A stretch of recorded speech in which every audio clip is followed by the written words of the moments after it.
Es la duplicación de las células en realidad, para la mitosis creo que era, que se iba regulando cuando una célula se dividía o cuando se retiraba del ciclo y entraba en G0. Bien, o sea, es el proceso mediante el cual se da la proliferación celular, pero ahí como bien dicen, ¿sí? No solamente el objetivo del ciclo celular es generar nuevas células, sino asegurarse de que todo el proceso se lleve a cabo en forma adecuada. Y para eso hay puntos de control, ¿sí? Bueno, y el ciclo consta de 4 fases que están bien organizadas. Tenemos la fase G1, que es donde se produce el aumento del tamaño de la célula, la fase S, donde se produce la duplicación del material genético, la fase G2, que es donde la célula se va a preparar luego para entrar en mitosis, ¿sí? Y bueno, para que se lleve a cabo todo esto en forma ordenada, hay puntos de control, o también se pueden llamar puntos de chequeo, puntos de freno. Y están en lugares específicos, ¿sí? Están al final de una fase y al inicio de la otra. Por ejemplo, el primer punto de control está en la fase, al final de la fase G1 y antes de entrar en la fase S. Todo es ahí para asegurarse de que esa duplicación, ¿sí? Ese aumento en la cantidad de células haya sido adecuado. El segundo punto de control está en la fase G2 antes de entrar en la mitosis, ¿sí? Es una forma de comprobar que esa replicación del ADN se haya llevado en forma adecuada. Ahora, si en alguno de los puntos se detecta de que hay algo que no está bien, ahí como dijeron, la célula va a pasar al estado de reposo o la fase GS. Puede estar días, meses o hasta años, ¿sí? Hasta que se trate de solucionar. Y en el caso que no se pueda solucionar, ¿qué pasará con esa célula? ¿Entrará nuevamente en un momento en el ciclo si no se pudo solucionar el inconveniente? No, No, entra en sufre apoptosis. apoptosis. Entra en apoptosis, ¿sí? O la muerte celular programada. Esperen que voy a admitir a Agustín. Bueno, y otro punto de control está en la mitosis, ¿sí? Y específicamente está entre la metafase y la anafase. ¿Por qué? Porque la función que tiene ahí en ese punto es revisar que los cromosomas se hayan fijado bien o se hayan unido bien al uso mitótico. ¿Por qué? Porque cuando se produce la anafase, la separación de esas cromátidas hermanas es un proceso que es irreversible. Por eso hay que controlar muy bien que entre la metafase y la anafase esos cromosomas se hayan fijado bien para que luego la separación sea correcta. Bien, pero no solamente tenemos estos puntos de control interno en el ciclo celular, sino que también están, ¿qué no pasa? Una regulación positiva y una regulación negativa. En la regulación positiva participan proteínas. Tenemos dos grupos de proteínas. Tenemos las ciclinas y tenemos las cinasas dependientes de ciclina. En lo que respecta a la ciclina, hay 4 tipos bien caracterizados, que son la ciclina G1, la G1/S, la ciclina S y la ciclina M. Lo que tienen estas ciclinas es que participan en una determinada fase, periodo o transición. Y entonces van a contribuir que esa fase, ¿sí? O ese periodo se lleve a cabo. Y esto hace que la concentración de las mismas a lo largo de todo el ciclo no sea constante, sino que va a aumentar o va a disminuir dependiendo si se está llevando esa fase o transición en la que participa, ¿sí? Por ejemplo, la ciclina M lo que va a promover es que se lleve a cabo lo que es la mitosis, tales como eventos como la descomposición de la envoltura nuclear y de la condensación de los cromosomas. Ese es un ejemplo, ¿sí? Pero acá en este gráfico se ve que no están siempre en la misma concentración, sino que va a aumentar o va a disminuir dependiendo si se está llevando esa fase o no en la que forma parte. Y las otras proteínas son las CDK o cinasas dependientes de ciclina. Lo que tienen estas CDK que solas están inactivas, necesitan sí o sí que se les fijen a ellas una ciclina, ¿sí? Para activarse. Pero la total activación se da cuando se fosforila, ¿sí? Con una quinasa. Una vez que está todo ese combo, la CDK unida a la ciclina y está fosforilada, esto va a permitir que se fosforilen proteínas blancos, ¿sí? Y den inicio a alguna fase. Por ejemplo, acá en este gráfico tenemos la CDK que se unió a la ciclina G1S. Todo este combo activado va a activar a proteínas blancos que sean fosforiladas para que den lugar al inicio de la fase S. Lo que tienen las CDK en lo que respecta a la concentración en lo largo del ciclo, a diferencia de la ciclina, es que su concentración es constante.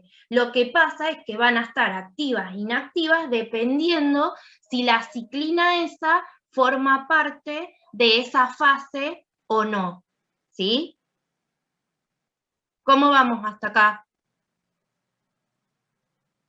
Bien.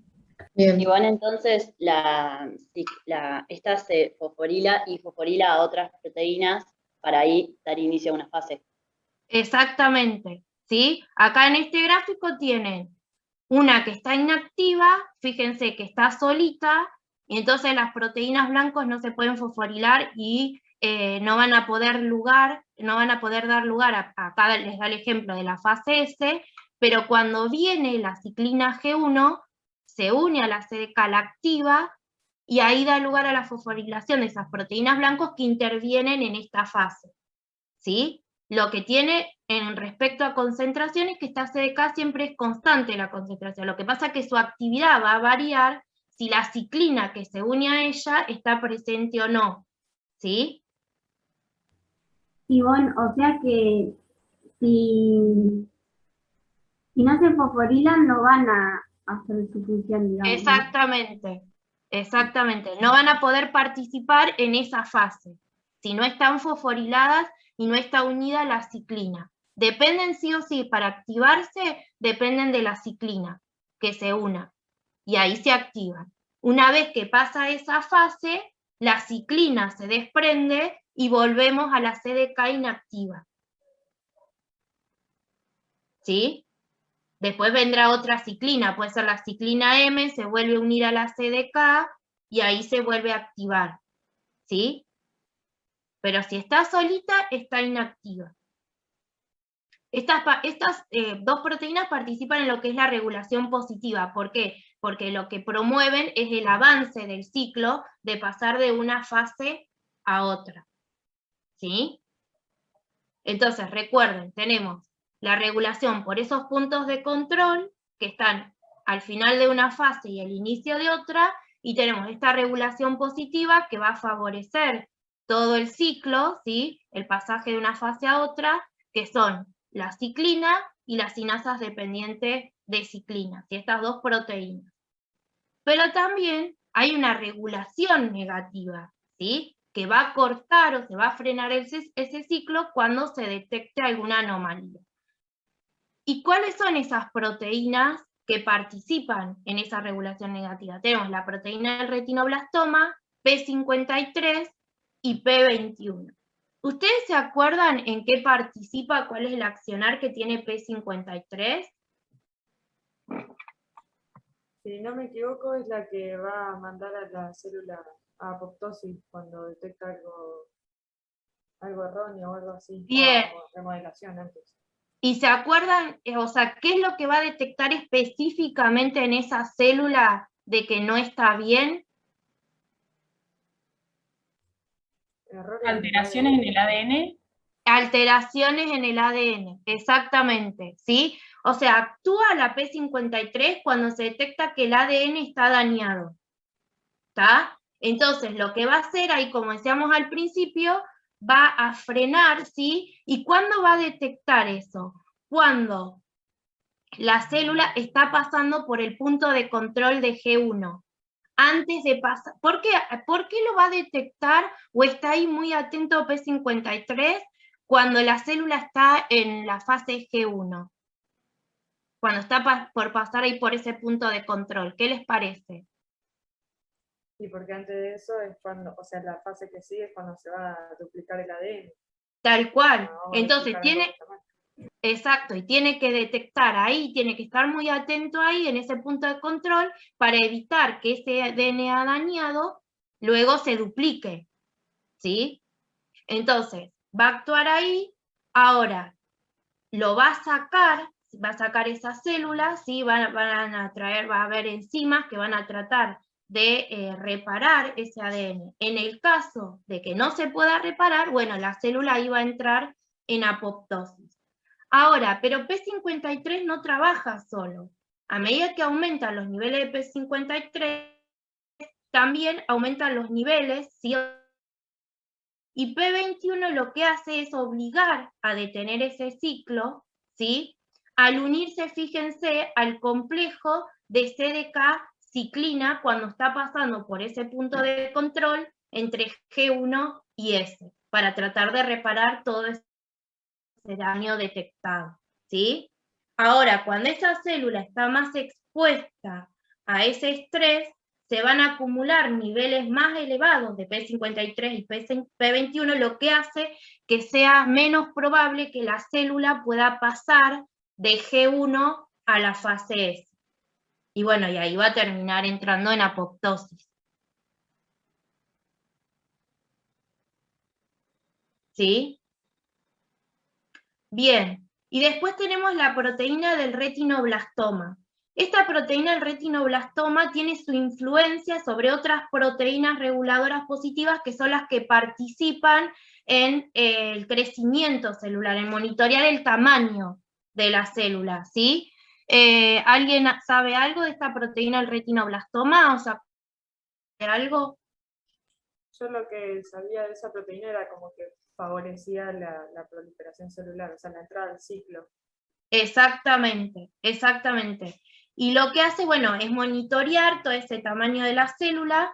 Fíjense acá, en este dibujito. Cuando esta proteína, acá está, vieron que tiene violetita en el otro lado, esto significa que está fosforilado. Cuando está desfosforilado, que es acá que está solita, está activa, ¿sí? Y ahí se fija a E2F, que es un factor de transcripción, ¿sí? A medida que la célula va aumentando de tamaño, ¿sí? Lo que hace es PRB, la proteína de retinoblastoma, se va fosforilando, ¿sí? Y a medida que se va desfosforilando, ahí se va inactivando y eso estimula, ¿sí?, a que el factor de transcripción actúe sobre el crecimiento celular y permita que la célula pase de la fase G1 a la fase S. Porque se acuerden que en la fase G1 es donde se produce el aumento de tamaño de la célula. Cuando Igual, PRB, sí, o sea, a medida PRB, cuando está desfosforilada, está activa. Y cuando exactamente. la célula va creciendo, se va desfosforilando, y a medida que esto No, pasa, al revés, o sea, desfosforilada, como está acá solita, está activa. Y eso hace que se una ese factor de transcripción. A medida que la célula va creciendo, PRB se va fosforilando, que acá está con esas cositas violetitas. Y ahí PRB se va inactivando. Entonces permite la liberación del factor de transcripción y que para que ese factor de transcripción participe, ¿sí?, en ese aumento del tamaño celular. O sea, cuando está fosforilado PRB es inactivo y ahí libera el factor de transcripción. Y entonces permite que la célula pase de la fase G1, ¿sí?, a la fase S.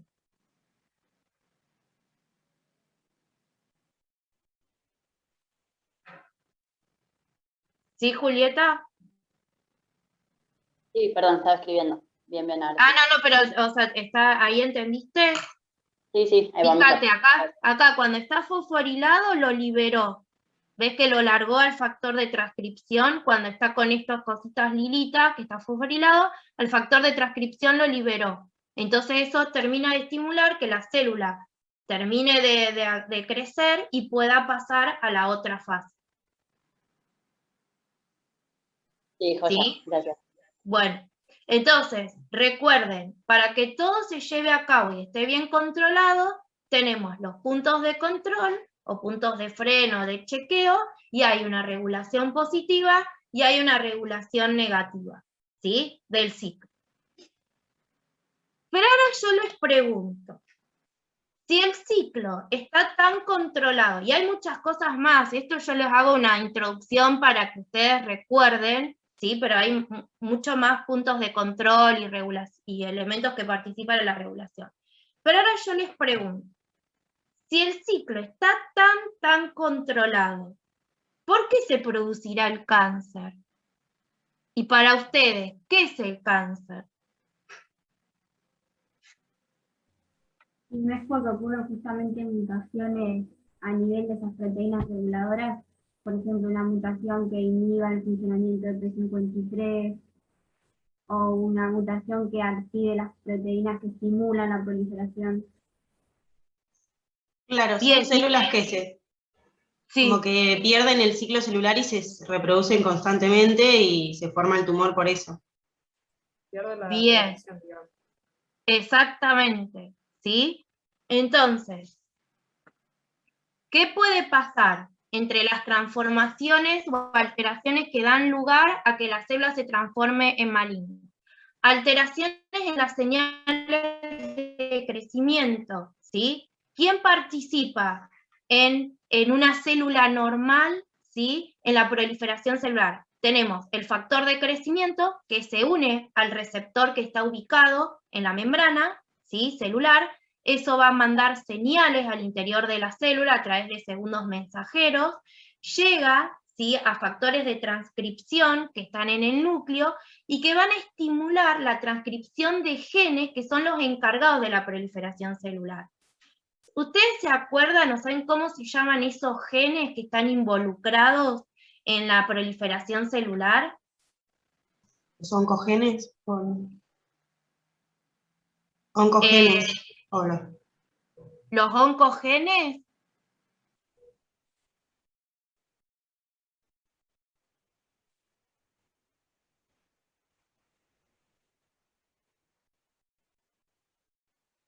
O sea, están involucrados ahí los oncogenes, pero ¿qué eran los oncogenes?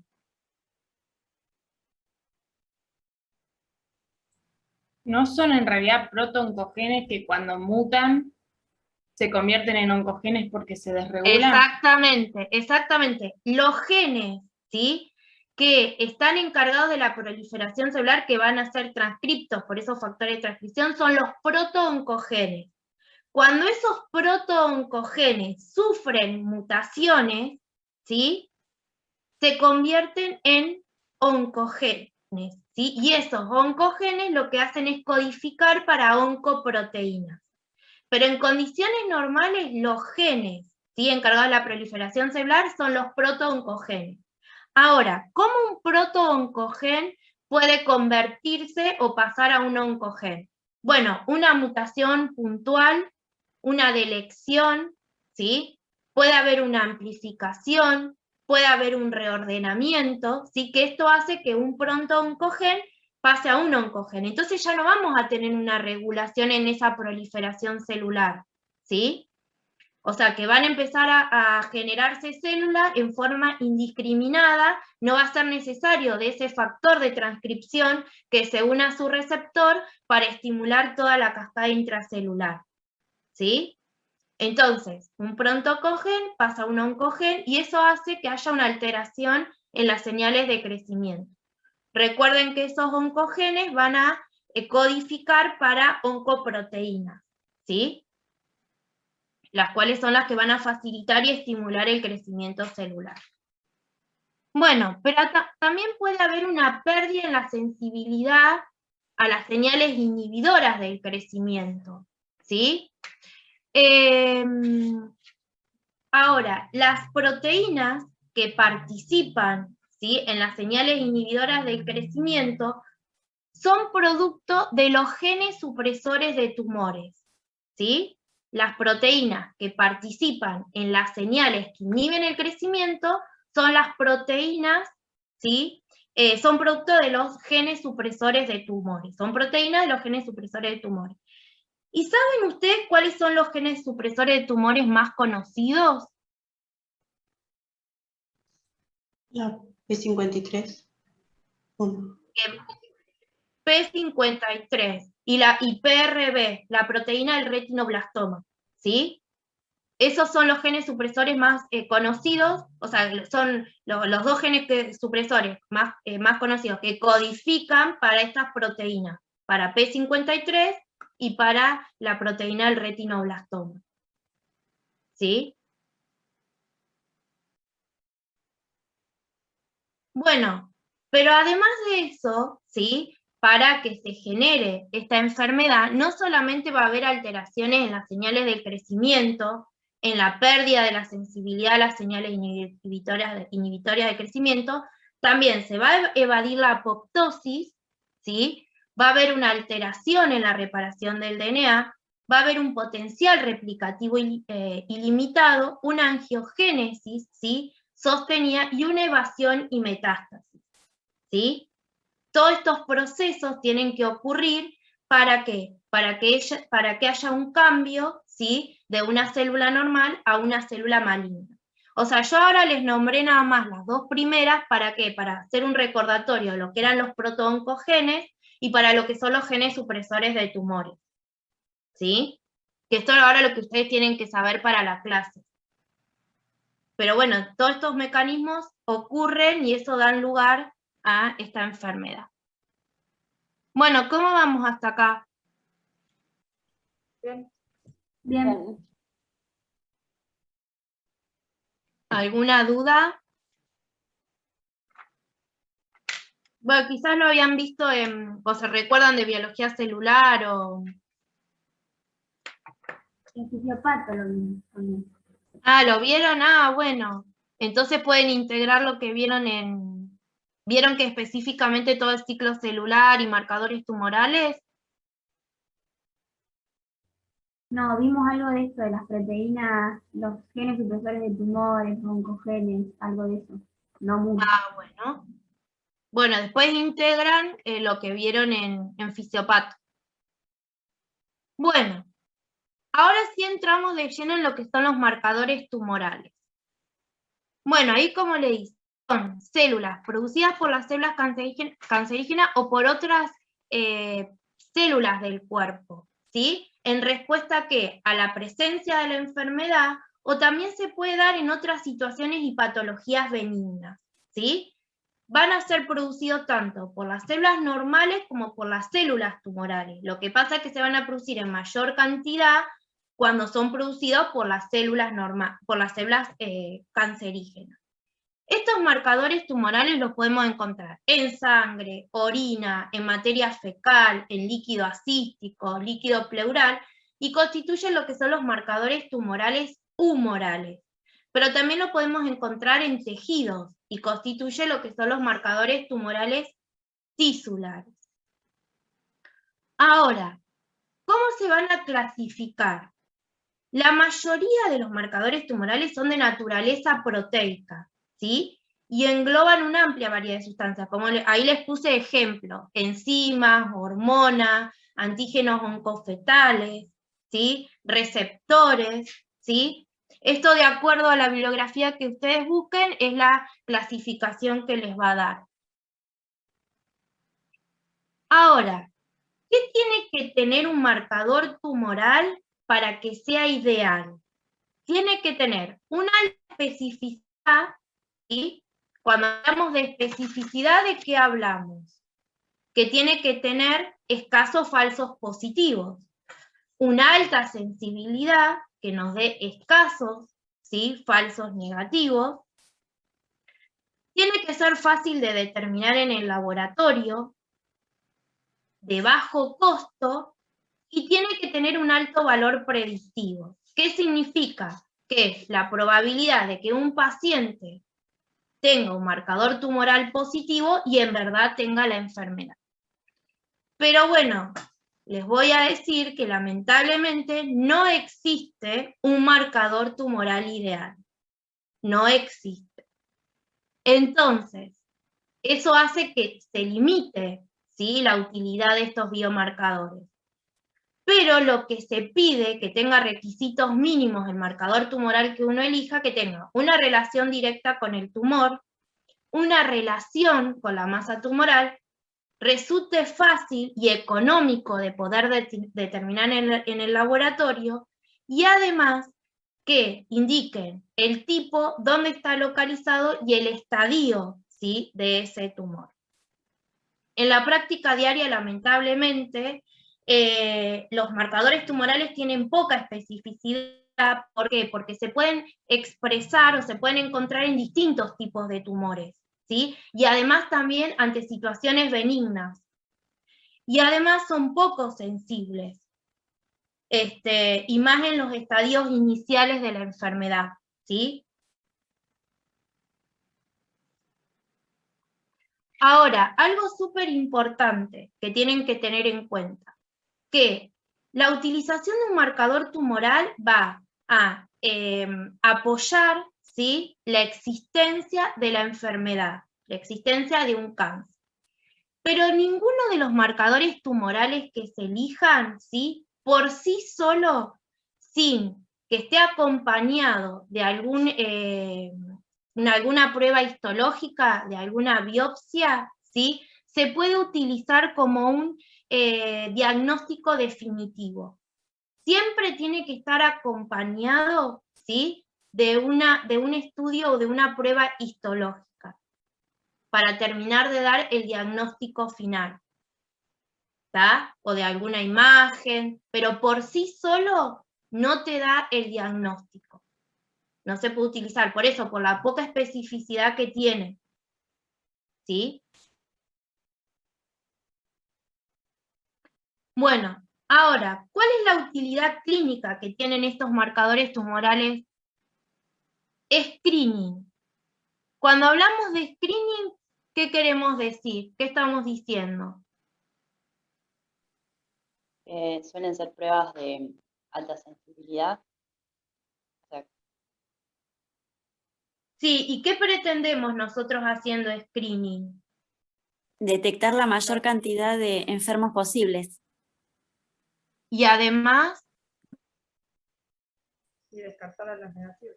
Detectarlo cuanto antes. exacto, hacer una detección precoz, ¿sí?, de un probable tumor.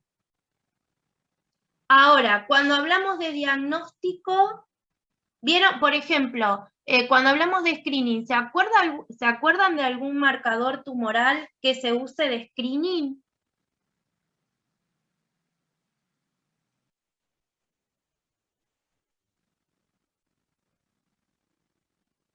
¿O que hayan escuchado que se usa?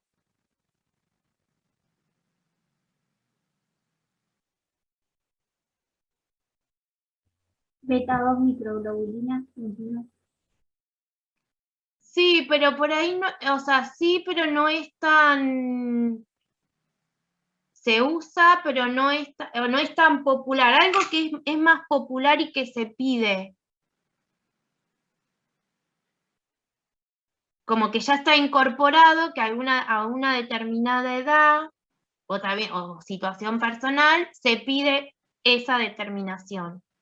¿El PSA puede ser? Exactamente, el antígeno prostático específico. Ya hace unos años, de hombre entre 40 y 45 años, se solicita, ¿sí?, como screening, el PSA.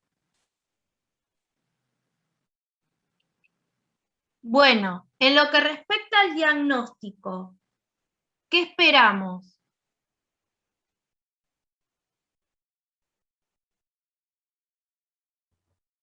Diagnosticar el tipo de cáncer que tiene para poder tratarlo. Exacto, que nos permita determinar en forma específica, ¿sí?, si esa persona padece o no la enfermedad. Ahora, vieron que yo les dije que tienen poca especificidad y baja sensibilidad también. Hay problema en lo que es la especificidad y la sensibilidad. Entonces, lo que se ha recomendado es que se asocie, ¿sí? Se utilice para determinados cánceres como varios tipos, ¿sí?, de marcadores tumorales que pueden estar asociados con esa patología, ¿sí? Como que se use un panel para tratar de llegar al diagnóstico definitivo. Bien, con respecto al monitoreo del tratamiento, Y eso puede ser, por ejemplo, si disminuye o aumenta, va a ver la efectividad que tiene el tratamiento.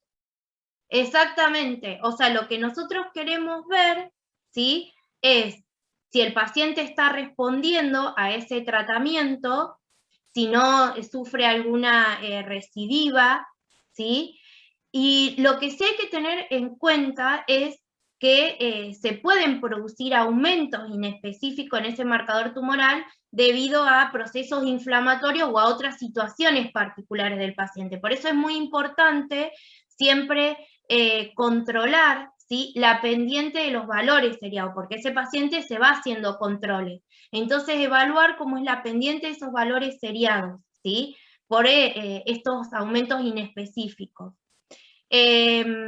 También, por ejemplo, si encontramos valores elevados después de que el paciente sufrió una cirugía, nos puede estar indicando que hubo se sacó en forma incompleta ese tumor, o hay una presencia de recurrencia, o también puede haber una metástasis, ¿sí? Bueno, y lo que respecta a la detección de la recurrencia y la metástasis,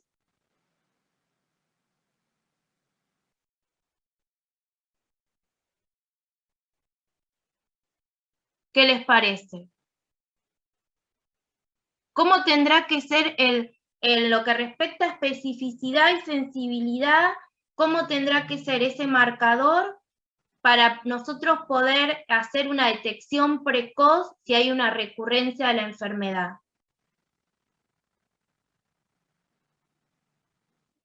¿Tendrá que ser más sensible? ¿Tendrá que ser más específico?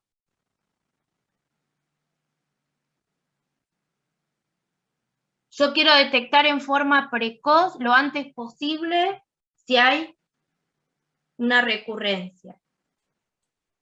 Una mayor sensibilidad. Exactamente. Tiene que haber, el marcador que yo utilice tiene que ser altamente sensible para poder detectar en forma precoz, ¿sí?, que hay algo que no está funcionando bien. Ahora, una cosa, cuando el paciente se hace los controles, ¿sí?, lo ideal es utilizar siempre la misma metodología y que el paciente siempre se lo haga en el mismo laboratorio. Y en el caso de que se tenga que cambiar la metodología, se debe informar, porque pueden variar lo que son los valores de referencia, y para que el médico, ¿sí?, esté enterado de esa situación, de que hubo un cambio de metodología para ese u otros marcadores tumorales. Sí, o sea, esto de hacerse siempre en el mismo laboratorio no solamente cabe para lo que es los marcadores tumorales, sino para cualquier otro analito que uno se haga en control, ¿sí? Lo ideal es que uno siempre se lo haga en el mismo laboratorio, porque pueden cambiar lo que es el método, puede cambiar lo que son los valores de referencia, ¿sí? Entonces, bueno, tener una correlación. Bueno, y en lo que respecta al pronóstico, ¿qué esperaríamos de ese marcador tumoral? Que disminuya. Sí, y aparte, ¿qué pretenderíamos nosotros que nos dé de información ese marcador tumoral? El pronóstico es decirnos qué va a pasar en el futuro con ese paciente. ¿Qué es lo que esperaríamos? Si disminuye, que va a ser un mejor pronóstico para el paciente, que va a mejorar. Exacto, y que nos ayude a predecir, por ahí estamos pidiendo demasiado, cuál va a ser la supervivencia tanto global como el tiempo que puede estar libre ese paciente, ¿sí?, de la enfermedad. La verdad que es algo muy difícil, pero bueno, es algo que se pretende. Y por eso los marcadores tumorales y la metodología que se utiliza para los mismos, o sea, va mejorando, ha ido mejorando en todos estos años, para lograr toda esta utilidad clínica.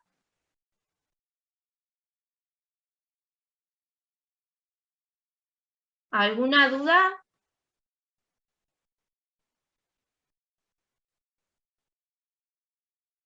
Bueno, ¿cuáles son los métodos que se pueden utilizar en el laboratorio?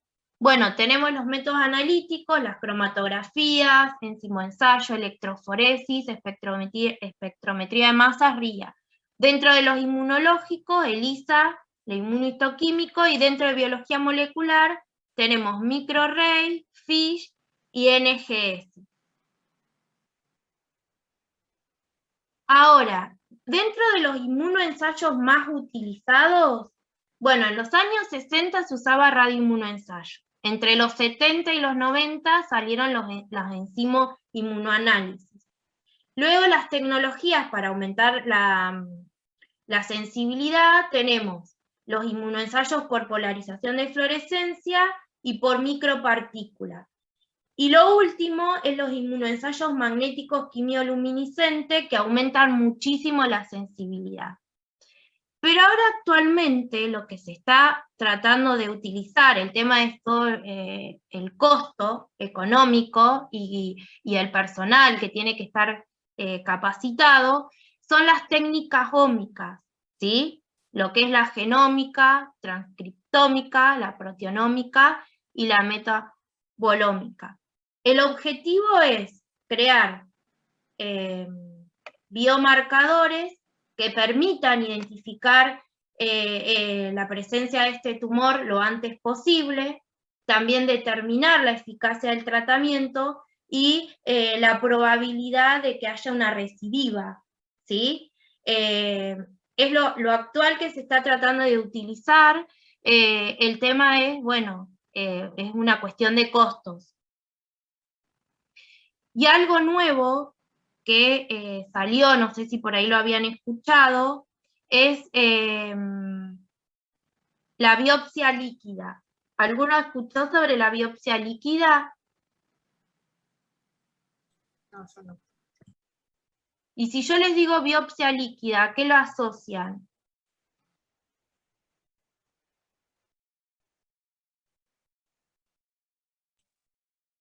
Cuando nosotros hablamos biopsia de tejido, ¿de qué hablamos? Estudiamos células de cierto tejido. Por ejemplo, puede ser que lo de líquida sea de algo, por ejemplo, de sangre o de la otra. Exactamente, exactamente, ¿sí? Es utilizar, fíjense, acá les puse las muestras que se pueden utilizar: sangre, orina, saliva, se puede usar materia fecal, ¿sí? Líquido pleural. O sea, el desarrollo de nuevas tecnologías y el refinamiento de toda lo que es la tecnología, las técnicas moleculares, ha permitido estudiar estos nuevos biomarcadores, ¿sí? O sea, ¿y qué podemos encontrar en estas muestras? Podemos encontrar ADN libre circulante, acá les puse. Podemos encontrar ADN tumoral circulante, ARN libre circulante, y podemos encontrar células tumorales circulantes. Ahora, ¿por qué podremos utilizar, qué les parece, este tipo de muestras?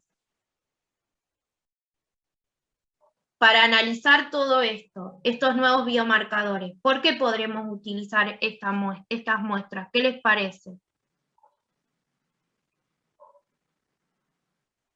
ADN libre, ARN libre, células tumorales, ADN tumoral circulante. También se puede usar líquido cefalorraquídeo. ¿Qué les parece? ¿Por qué podremos utilizar estas muestras? Por eso es biopsia líquida, estas muestras líquidas.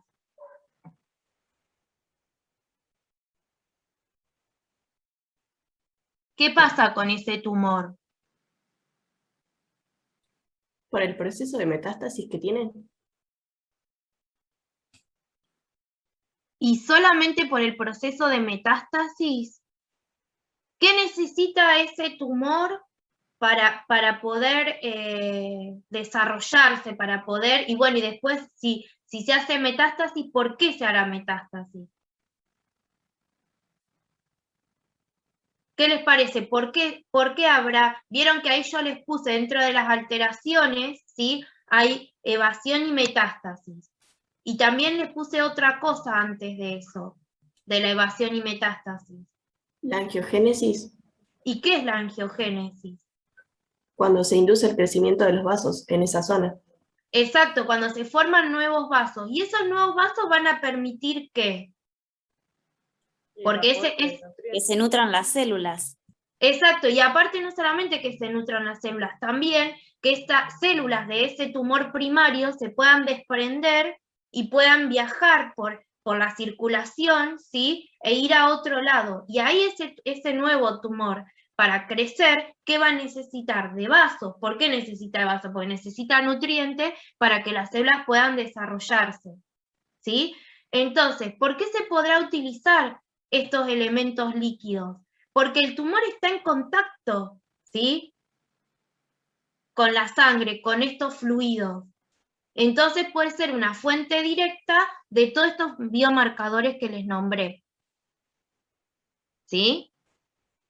Lo que es el ADN tumoral, el ADN circulante. Bueno, acá les puse como información que la FDA en el 2019 aprobó una prueba de biopsia líquida para la mutación de EGFR, ¿sí? Y acá también les puse las referencias de una revista colombiana del 2020, por si a alguien le interesa, que es de donde está sacado este gráfico que habla, ¿sí? De la biopsia líquida. Pero bueno, como todo, el uso de esta nueva metodología tiene sus ventajas y sus limitaciones. ¿Qué les parece? ¿Cuál es la ventaja que tendrá una biopsia líquida con respecto a una biopsia de tejido? ¿Qué les parece? No es invasiva. No es invasiva. No es tan invasiva como la biopsia. Exactamente. Es un proceso rápido porque vos, si es, bueno, sangre te van a sacar, si es orina llevas la muestra, ¿sí? Otra ventaja que tiene que vos vas a tener una información completa de todo el tejido, porque a vos en biopsia de tejido te van a sacar de ese tumor, de ese posible tumor, te van a sacar una porción, ¿sí? Entonces eso no te da información de toda la muestra. Pero tiene varias desventajas. ¿Qué les parece a usted cuál puede ser la desventaja? Es algo nuevo. ¿Qué desventaja puede tener? Que no está No está estandarizado. Exacto. Primero, los métodos que se utilizan para poder tener el resultado, tenemos NGS, ¿sí? Que facilita el análisis todo lo que es el ADN, el ARN, PCR en tiempo real, PCR digital, ¿sí? Que es más exacta y más sensible lo que es de la PCR en tiempo real, y en lo que es, por ejemplo, para aislar células tumorales circulantes, la metodología que se está utilizando está basada en las propiedades físicas y biológicas de estas células. El tema es que no hay nada estandarizado y no hay un consenso todavía de cuál es la mejor metodología o las metodologías para utilizar. Es de muy alto costo, la tecnología que se necesita es de avanzada, se necesita personal que esté capacitado para poder interpretar y manejar toda esta tecnología, y bueno, y es de escasa accesibilidad, ¿sí? Pero bueno, seguramente en un futuro no muy lejano se va a poder utilizar.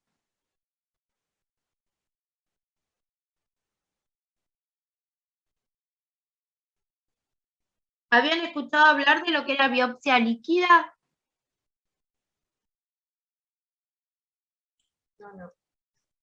No.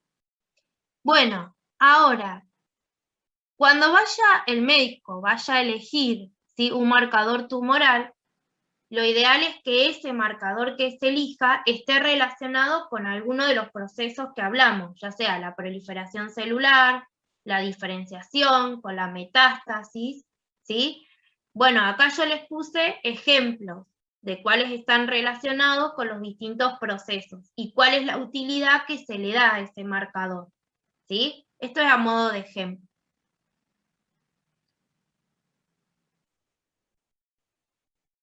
Bueno, ahora vamos a ver algunos ejemplos de marcadores tumorales no específicos y marcadores tumorales específicos. Bueno, ahí María Sol había hablado de la beta-2 microglobulina. Y es una proteína de bajo peso molecular y se va a encontrar en el organismo de dos maneras. Ligada, ¿sí?, al complejo de histocompatibilidad, forma lo que es la cadena liviana de ese complejo, pero a su vez también lo podemos encontrar en forma libre, en lo que es en sangre y en orina. Esta proteína, ¿sí?, forma parte de la mayoría de las células nucleadas. Ahora, el inconveniente que tiene, por eso no es específica, porque no solamente, ¿sí?, se puede utilizar para lo que son los tumores sólidos, sino también que se puede utilizar para leucemia linfocítica crónica, para evaluar el pronóstico de un mieloma múltiple, para evaluar también el filtrado glomerular, como se encuentra en orina en forma libre, para evaluar lo que es la función tubular renal. Lo que sí tiene, es un buen marcador para evaluar el efecto del tratamiento que está recibiendo ese paciente. Por eso no es un marcador tumoral específico, ¿sí? Igualmente ustedes siempre recuerden que estos marcadores van a ir acompañados de otras determinaciones y de otros marcadores, ¿sí?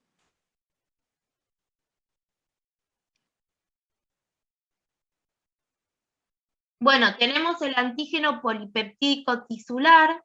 Lo que mide este es el grado de proliferación celular. Es poco sensible y también es poco específico, ¿sí? ¿Por qué es poco específico? Porque también está aumentado en los procesos inflamatorios y en las embarazadas, ¿sí? Aparte de encontrarse elevado en distintos tipos de cánceres. Bueno, y es útil para ver la remisión o la progresión de la enfermedad. Bueno, el antígeno carcinoembrionario, que es conocido como SEA, por ahí lo han escuchado como SEA. Bueno, es una glicoproteína, se encuentra en las células del epitelio glandular secretor del feto, también en el intestino del feto.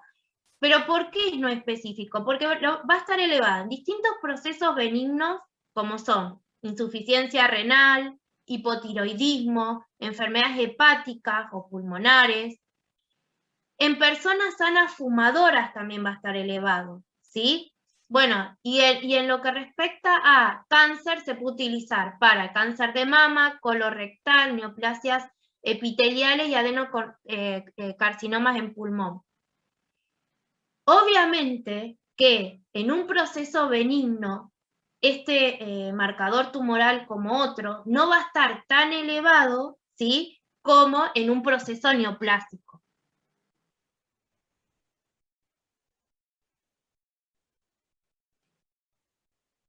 Bueno, y ahora vamos a hablar de marcadores tumorales más específicos. Uno es la alfa-fetoproteína. La alfa-fetoproteína está presente en el suero fetal y también está presente en la embarazada. ¿Por qué? Porque se produce en el endodermo del hígado y en el saco vitelino. Pero ¿qué pasa? La semana 12, ¿sí?, hay una destrucción de ese saco vitelino y va a comenzar a pasar al líquido amniótico y de ahí va a pasar a la placenta. y se va a introducir a lo que es la sangre materna. Y podemos tener niveles más elevados entre la semana 15 y la semana 20 del embarazo. No sé si ustedes recuerdan en la presentación que tenían de HCG, cuando vimos en serología, ¿para qué también se podía utilizar el HCG? Aparte para detectar si la mujer estaba embarazada. Y aumentaba medio al final, bueno, no sé si al final, pero no era indicio de que algo andaba mal, que aumentaba de vuelta. Exactamente, y se puede juntar con la alfa-fetoproteína, que al estar, si está muy elevado, ¿sí?, en la sangre materna entre esa semana, es un indicador, ¿sí?, de que hay algo en el bebé que no está funcionando en forma correcta. Por eso acá les puse elevado en condiciones no malignas, como es embarazo, hepatitis viral y cirrosis, ¿sí? Entonces no es tan específico. O sea, es específico y no es tan específico. O sea, está ahí. Si vos lo mirás en la clasificación, lo ponen como específico. ¿Por qué? Porque se produce en el suero fetal, ¿sí? Pero el tema que depende del valor, te puedo indicar si ese valor está elevado por un proceso neoplásico, ¿sí?, o por algún proceso benigno. Lo que acá lo hace más específico, que siempre rondás en que si es un proceso maligno está relacionado con la parte hepática, ¿sí?, o con algún tema a nivel del bebé, como les dice acá, de las células germinales y demás, ¿sí? Los otros no son tan específicos porque te pueden dar, por ejemplo, como el SEA, cáncer de mama, cáncer de pulmón, ¿sí? Como que tenés distintos tipos de cánceres. Acá es como que siempre lo hace más específico, pues está más relacionado con la parte hepática. O sea, es específico en una mujer embarazada. Claro. Y en una mujer embarazada o no en una mujer en una persona embarazada, ¿sí?, que te puede dar, indicar cáncer de hígado. Lo que no entendí es si en una mujer embarazada está elevado en sangre, junto con la Sí. HCG elevada en sangre, eso sería mal pronóstico, digamos, de que algo está funcionando No, o mal. sea, te estaría indicando, se utiliza como un indicador, en vez de sacarte lo que es el líquido amniótico, vieron, para evaluar, ¿sí?, cómo está la situación del bebé, se puede sacar sangre materna y junto con la alfa-fetoproteína HCG, evaluar cómo está el bebé. Sería un indicador de que está todo funcionando correctamente.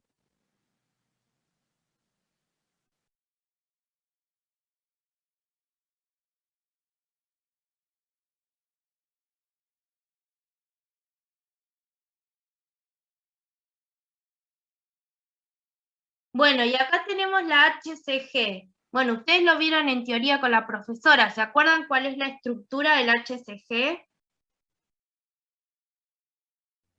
¿No tiene una cadena alfa y otra beta? O dos alfa y dos beta, no me acuerdo, algo así. La beta ¿Alguien es se la que le daba la especificidad, la otra era parecida. Bien. ¿Y a dónde se produce el HCG?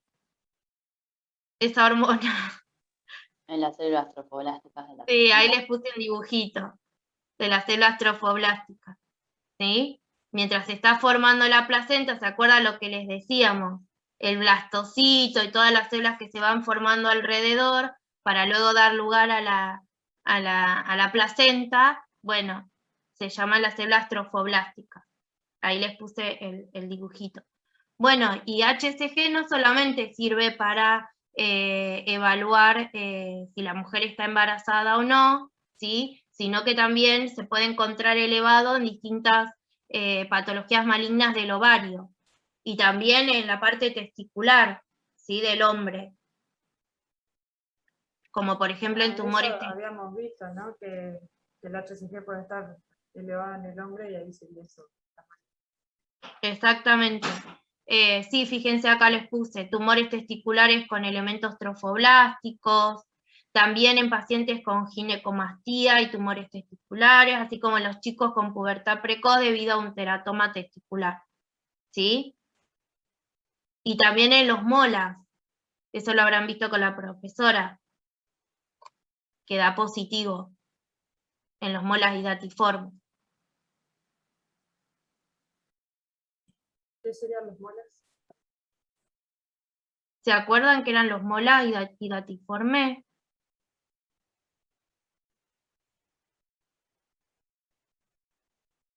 Bueno, ahora lo buscan y al final de la clase me lo dicen. La profesora les tiene que haber nombrado que era el mola hidatiforme.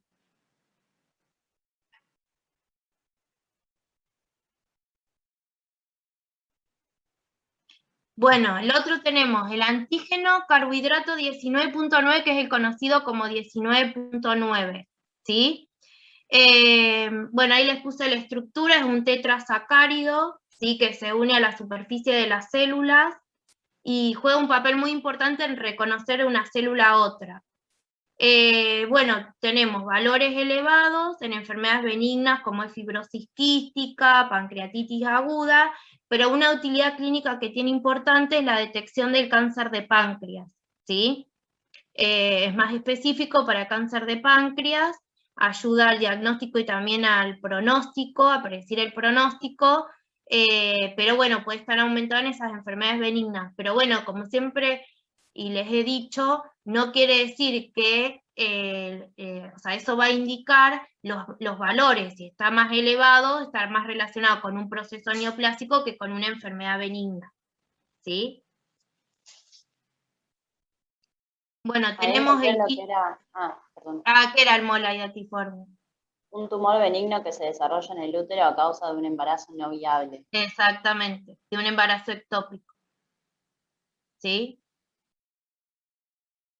Tal cual.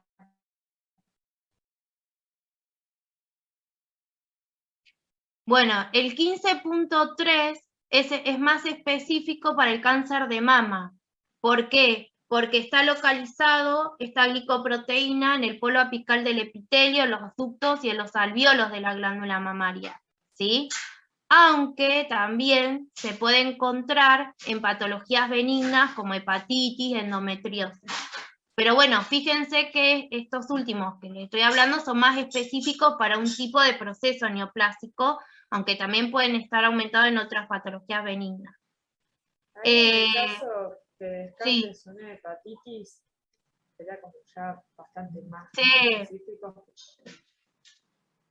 Vos decís, ¿cómo, Florencia? Por ejemplo, si encontrás y descartás que la paciente tenga hepatitis, ya es como que tendría mayor Exactamente, valor. sí. Aparte otra cosa, en el caso de que es específico cáncer de mama, acuérdense, eso va a ir acompañado de una mamografía, de otros estudios, ¿sí? Entonces te va a orientar de que es un cáncer de mama.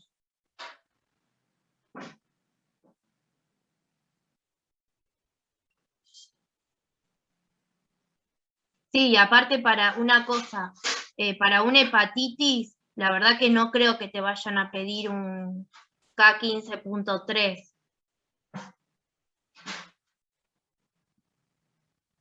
Se van a pedir otras determinaciones y, o sea, lo que pasa, bueno, ahí te dice que puede elevarse, no quiere decir que siempre va a estar elevado si tenés una hepatitis o una endometriosis. Claro. Bueno, el 125, que está asociado con el cáncer de ovario, ¿sí? Pero bueno, también hay que tener en cuenta que puede estar elevado en enfermedades benignas, o también en condiciones fisiológicas como el embarazo y cuando uno está menstruando, también puede estar elevado, ¿sí? Aunque también se puede encontrar elevado en otros tipos de tumores, como es, bueno, de cuello y cuerpo de útero, páncreas, hígado, colon, mama, pulmón, tracto digestivo, cabeza y cuello. Lo que sí se recomienda es que no se lo utilice como screening, ¿sí? Porque recién va a aumentar en circulación o se va a detectar cuando el tumor tenga un tamaño superior a 1 centímetro. Entonces no se recomienda que a una mujer le pidan como screening. Vieron que por ahí la ginecóloga te dice, bueno, con los controles ginecológicos te piden una ecografía, ¿sí? De la zona vaginal. Y bueno, que digan un análisis te voy a incorporar CA 125 de screening. No, no sirve.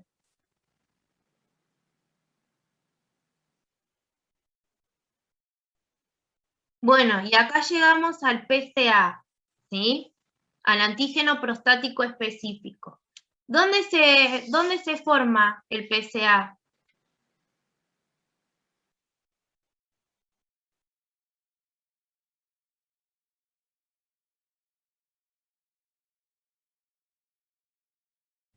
Y como es prostático, yo te diría en la próstata, pero no estoy segura.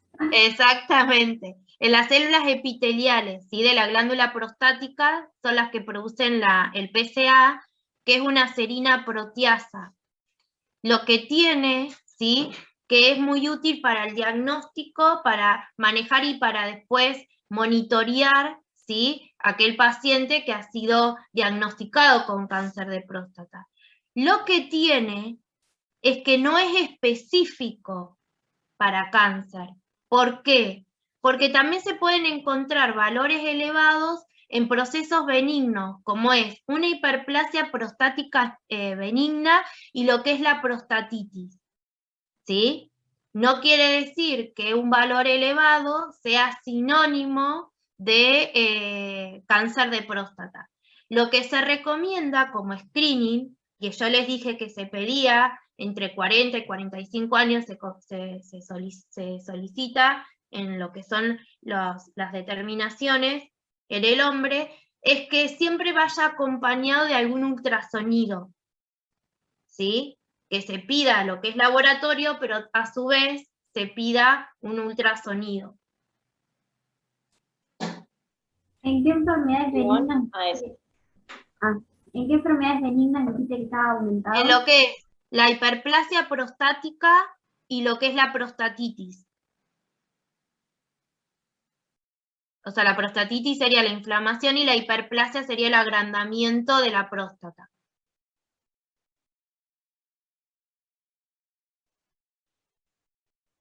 Eso hace que no sea específico, porque en estas dos situaciones también se puede encontrar elevado. Ahora, ¿cómo lo vamos a determinar en el laboratorio? O sea, y en sangre tenemos el PSA libre, ¿sí? O sea, el PSA total constituye lo que es el PSA libre y el PSA que está unido a proteasas. Fíjense acá, está unido a la alfa-1 antiquimiotripsina, a la alfa-2 macroglobulina. Lo que miden los ensayos que nosotros disponemos en el laboratorio es el PSA libre más el PSA que está unido a la alfa-1 antiquimiotripsina. ¿Y por qué no mide el alfa-2 macroglobulina? Porque no le queda a esta proteasa, ¿sí?, lugar para que se unan los anticuerpos.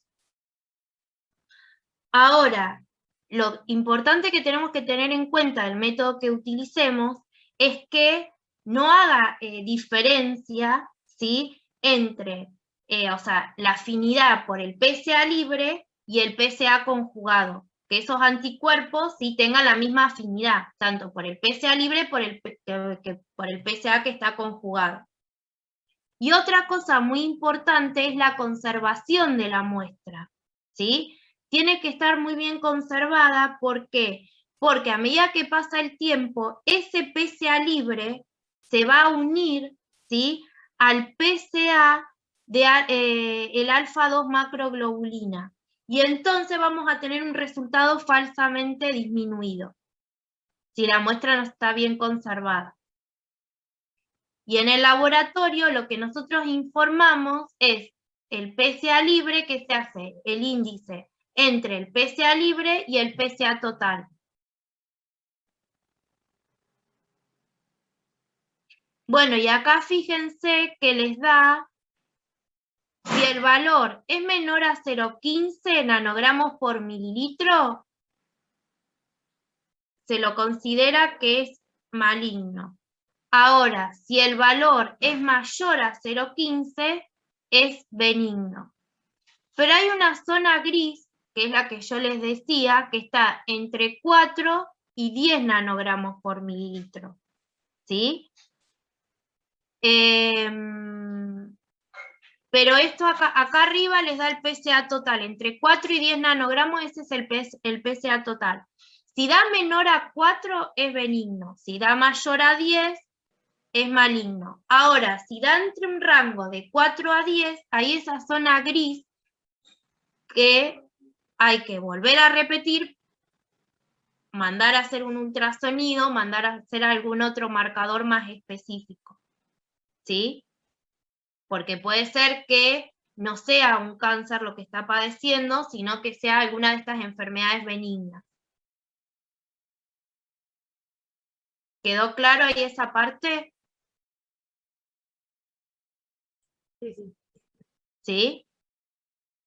Acá está, en este índice les da, si es la relación entre el libre y el total les da menor a 0,15 es maligno, mayor a 0,15 benigno. Igual, o sea, los valores tómenlo así, no son tan exactos, eso varía del método, acá es un ejemplo. Y acá sería el PSA total, si da menor a 4 es benigno, mayor a 10 es maligno, y ahí queda una zona gris entre 4 y 10. Que hay que volver a repetir. O hacer Claro, otro tipo. el análisis solo se repite en esa zona gris, entre 4 y 10. Exactamente, Si no, no. exactamente. O en el caso que, por ejemplo, no se le pidió en su momento al paciente un ultrasonido, ¿sí? Bueno, habría que incorporar eso. Bien. Y bueno, vieron que... Sí. Menor a 4 es maligno, dijiste. Menor a 4 es benigno. Mayor a 10 es maligno. Y ahí queda la zona gris. Y otra cosa, vieron que el médico, el urólogo, le hace tacto al hombre. Lo que pasa es que, bueno, no es algo muy, ¿cómo decirle? Muy tradicional que el hombre vaya a hacerse un control, por ahí ya va al médico cuando le dieron para hacerse el análisis dentro del control y ahí le salió un valor de PSA que está dudoso. No es como nosotras por ahí las mujeres que ya tenemos una conducta de ir año a año a hacernos el control anual.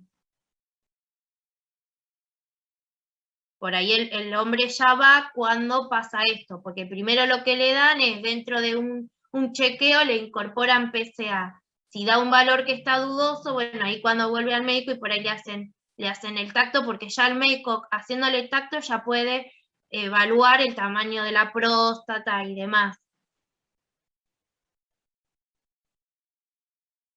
No es algo muy común. Bueno, y acá acá en estos dibujos tienen ejemplo, acá está el tamaño de una próstata normal, y acá, fíjense, esto es la hiperplasia prostática. Acá les da el ejemplo. Bueno, la tiroglobulina, ustedes también la vieron con la profesora, ¿no? Cuando vieron tiroides. Bueno, recuerden que es sintetizada en respuesta a la TSH, ¿sí? O tirotropina. Y es la precursora de las hormonas T3 y T4.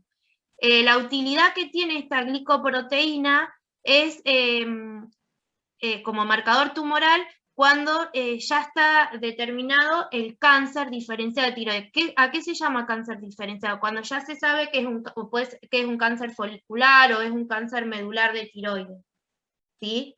Ahí recién es útil esta glicoproteína como marcador tumoral. Y, o sea, para ese tipo específico de tumor, en la tiroides. Y una cosa, ¿qué otra hormona produce la tiroides? Aparte de la tiroglobulina. T3 y T4. Sí, y aparte... La calcitonina. La calcitonina, ¿sí? Que también se puede utilizar como marcador tumoral. Este es específico del cáncer medular de tiroides. ¿Se acuerdan? Es producido por las células parafoliculares, ¿sí? O la célula C de la tiroides. Fíjense, ahí les dice, un exceso de calcitonina en la sangre puede ser un signo de un tipo de cáncer de tiroides llamado cáncer medular de tiroides. ¿Y se acuerdan qué otra función tiene la calcitonina? Aparte de... ¿Cuál es la función que tiene la calcitonina?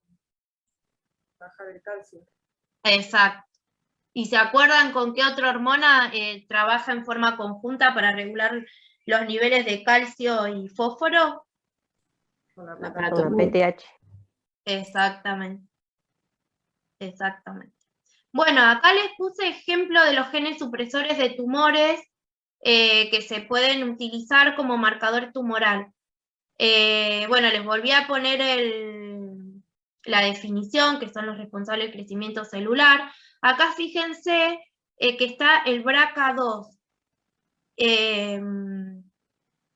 que está relacionado con el cáncer de mama. Estos genes, no sé si ustedes recuerdan, se hicieron famosos hace unos años con Angelina Jolie.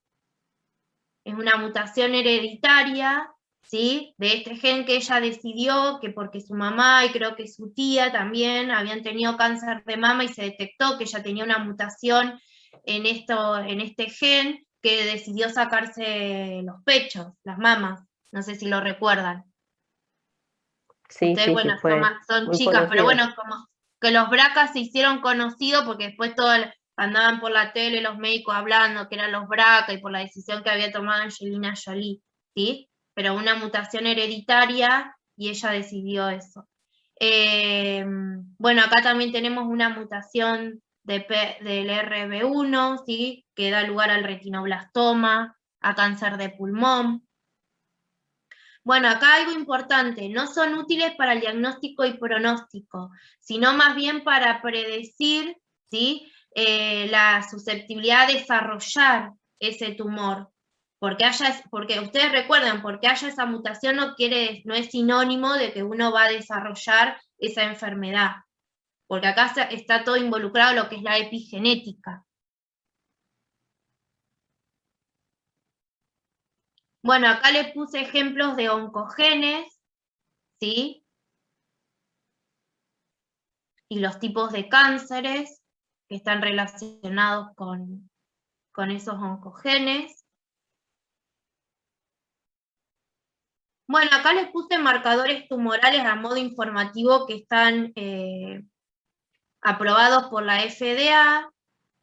Y acá en este cuadro, bueno, la combinación de distintos marcadores, ¿sí? Para aumentar lo que es la especificidad que se pueden utilizar en distintos procesos neoplásicos, ¿sí? Por ejemplo, acá para el cáncer de próstata, la combinación del PSA con la fosfatasa ácida prostática, ¿sí?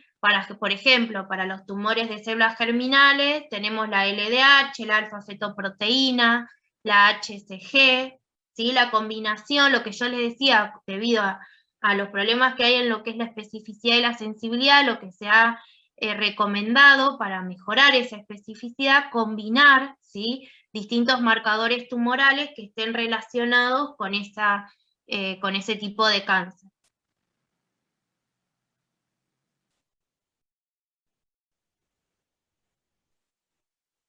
Por ejemplo, para el cáncer de páncreas, la combinación del CEA con el 19.9.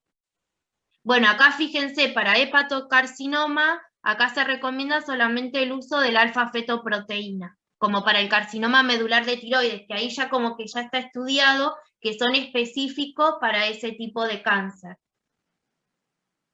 La calcitonina solamente para el carcinoma medular de tiroides. Bueno, son posibles combinaciones.